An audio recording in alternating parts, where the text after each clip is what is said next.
사무엘상 13장 13절에서 마지막 23절까지 말씀 한 절씩 교독합니다. 사무엘이 사울에게 이르되 왕이 망령되이 행하였도다. 왕이 왕의 하나님 여호와께서 왕에게 내리신 명령을 지키지 아니하였도다. 그리하였더라면 여호와께서 이스라엘 위에 왕의 나라를 영원히 세우셨을 것이거든.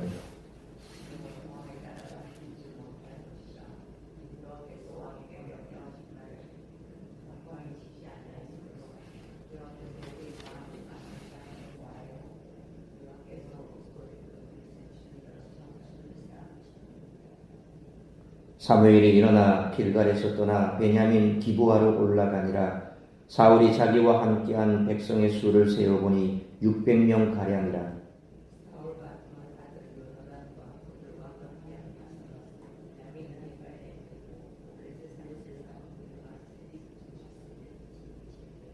노략군들이 세대로 블레셋 사람들의 진영에서 나와서 한 대는 오르바기를 따라서 수알 땅에 이르렀고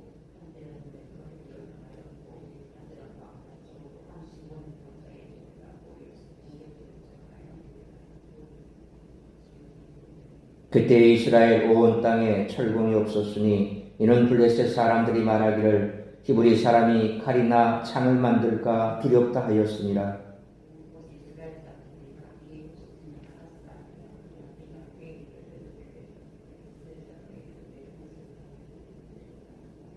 곧 그들이 괭이나 삽이나 쇠스랑이나 도끼나 쇠채찍이 무딜 때에 그리하였으므로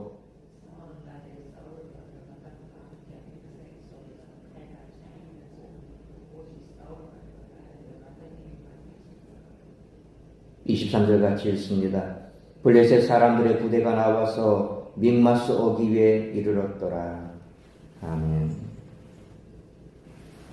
이제 상황은 긴박하게 돌아갑니다. 사무엘은 월권한 사울에게 사실상 왕권을 박탈합니다.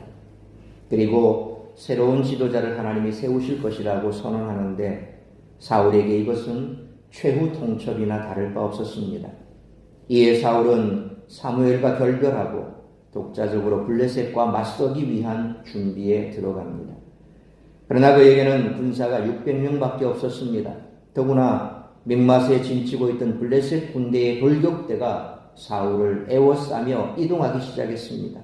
사울과 그의 군대에게 블레셋 군사들의 이동은 엄청난 심리적 압박감과 두려움을 주었을 것입니다. 게다가 여전히 청동기 시대에 머물러 있던 사울의 군대와 달리 블레셋은 철공 기술을 독점하여 우위를 차지하고 있었습니다. 사실상 사울에게는 희망이 보이지 않는 나락에 떨어진 셈입니다.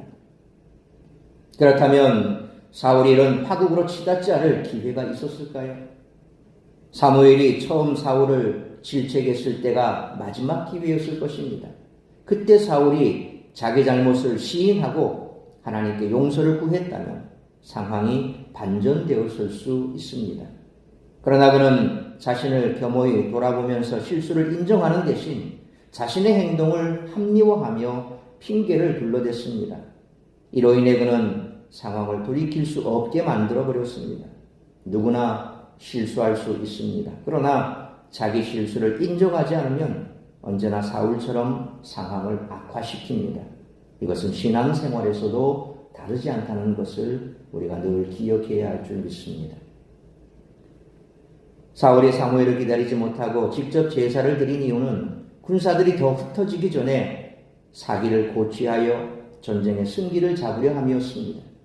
그러나 이는 엘리 제사장 때 언약궤를 가지고 전쟁터에 나간 것과 같이 무의미한 행위였고 오히려 왕위를 잃게 만드는 행위였습니다.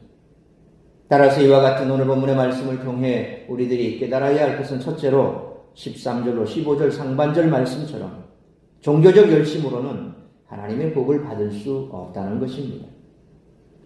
사무엘은 13절 상반절 말씀처럼 사울이 하나님을 전심으로 의지하는 것이 아니라 종교의식을 통해 병사들의 사기를 고치하고 궁극적으로 왕권을 강화하려 했음을 알았기에 사울의 제사를 망령된 것이라 선언합니다.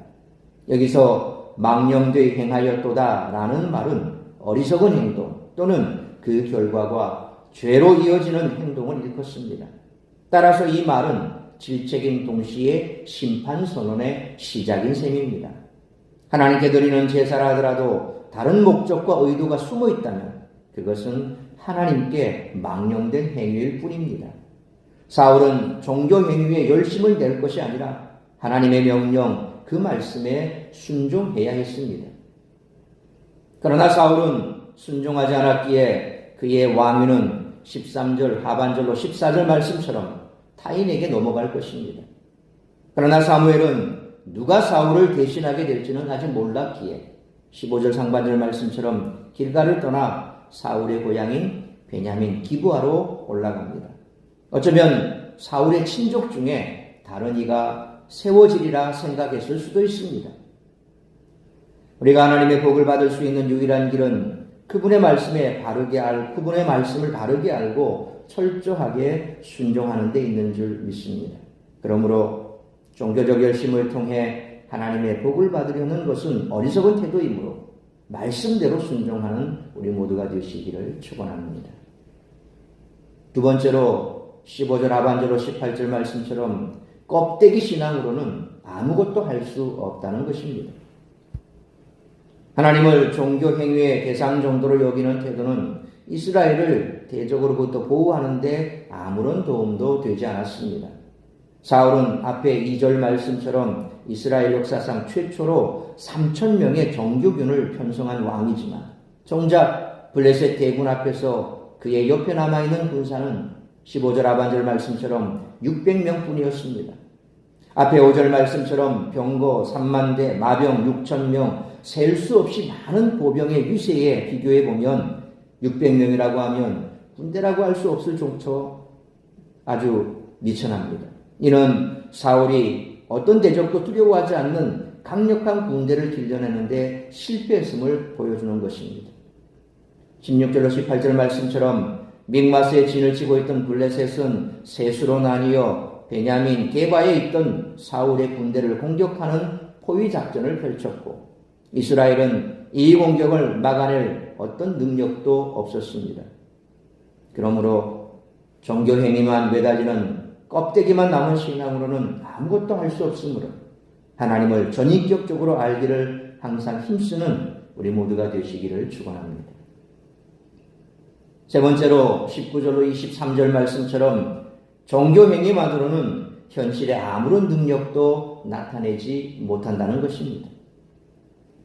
진정한 신앙을 가진 사람은 현실 가운데서 하나님의 뜻이 어디에 있는가를 깨닫고 실제적인 준비와 활동을 하지만 종교 행위만 붙잡고 있는 사람은 엉뚱한 열심만 내다가 모든 자원을 허비한다는 것입니다. 19절로 21절 말씀처럼 당시 블레셋 사람들은 철을 다루는 기술을 가지고 있었는데 이스라엘 사람들에게 그 기술을 전수하기를 꺼렸기에 이스라엘 사람들은 철기로 된 농긴구를 구하거나 수리하는 일을 블레셋 사람들에게 의존할 수밖에 없었습니다. 사울이 군사력을 강하게 원했다면 당연히 그 기술을 어떻게든 습득해서 무기를 개발하는 노력을 했어야 했습니다. 그러나 사울은 왕으로서 마땅히 해야 할 일을 하지 않았고 22절 말씀처럼 사울과 요나단 외에 이스라엘 군사들 손에는 철로 된 무기가 없었습니다. 그리고 23절 말씀처럼 다시 이야기는 원래의 장면으로 돌아갑니다. 드디어 블레셋의 본진이 출정해서 믹마스의 좁은 골짜기로 들어섭니다. 이제 전쟁 직전에 긴장감이 고조되고 있음을 볼 수 있습니다. 그러므로 종교 행위에 그친다면 현실에서 아무런 능력도 나타나지 못하므로 신앙이 현실에 뿌리 내릴 수 있도록 말씀과 기도 가운데 깨어 있어야 할 뿐만 아니라 말씀에 순종하는 삶을 살아감으로 내 삶 가운데서 역사하시는 하나님을 날마다 체험하며 살아가는 우리 모두가 되시기를 축원합니다. 사랑하는 성도 여러분, 하나님을 섬기는 것을 종교적 행위에 열심을 내는 것으로 여겨서는 안 됩니다. 내 삶의 모든 영역에서 하나님의 영광을 위해 사는 것이 진정한 신앙입니다. 이런 믿음을 가질 때 하나님이 우리 삶의 모든 영역을 주관하신다는 것입니다. 그러므로 하나님을 우리 곁에 살아계신 왕으로 섬기며 말씀에 순종하며 살아가는 우리 모두가 되시기를 주님의 이름으로 축원합니다. 기도하겠습니다. 걸어가신 아버지 하나님, 은혜와 사랑을 감사합니다. 오늘도 이 새벽을 깨워 말씀으로 예배로 하루를 시작하게 하시니 감사합니다. 오늘 주신 말씀처럼 때로 우리가 주를 믿는다 하지만 그것이 껍데기일 뿐이고 종교적 행위에 그칠 때가 참 많음을 알 수 있습니다.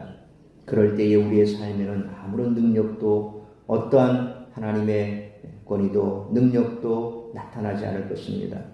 오늘 사울이 이처럼 껍데기뿐인 신앙으로 하나님께서 하신 말씀에 전적으로 순종하지 못하고 핑계를 대고 그리고 합리화하며 자신의 삶 가운데 나타났던 이와 같은 일들에 대하여 그 어떤 일도 행하지 못하는 안타까운 현실을 보게 됩니다.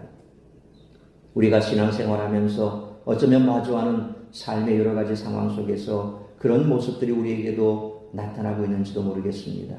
종교적인 행위, 껍데기뿐인 신앙, 삶 속에서 아무런 역사도 나타나지 않는 그와 같은 삶의 모습 속에서 우리는 늘 그렇게 지쳐가고 있고 또 그와 같은 삶 속에서 우리는 오히려 좌절하고 낭망할 때가 참 많습니다. 오늘 다시 한번 우리 자신을 돌아보기를 원합니다. 이처럼 종교적인 행위나 껍데기뿐인 신앙이 아니라 내 삶 가운데서 역사하시는 하나님, 그 어려운 상황 속에서도 말씀대로 순종하기 위해 애쓰고 또 하나님의 말씀 붙들고 기도와 말씀 가운데 깨어서 내 삶에 역사하시는 하나님을 붙잡기를 애쓰는 그런 삶 속에서는 반드시 하나님의 역사하심이 나타나게 될 줄 믿습니다. 날마다 성령 충만하고 또 말씀과 기도 가운데 깨어있고 내 삶에서 역사하시는 하나님을 간증할 수 있는 간증의 주인공들이 다 될 수 있도록 은혜를 베풀어 주옵시고 오늘 다시 한번 우리의 삶을 일으켜 주님께서 나를 통하여 이루고자 하는 뜻이 무엇인지 그 뜻을 발견하고 그 뜻을 이루기 위해 달려가는 우리 모든 성도들이 되게 하여 주옵시고 오늘도 나의 삶 가운데 역사하시는 하나님이 살아계신 하나님이 내 삶을 인도하고 그 인도하심 속에서 기뻐하고 감사하는 그런 삶을 살아갈 수 있는 우리 모든 성도들의 삶이 될 수 있도록 은총 베풀어 주시기를 간절히 빌고 소원하오며 이 모든 말씀 우리 주 예수 그리스도의 이름으로 기도하옵나이다. 아멘.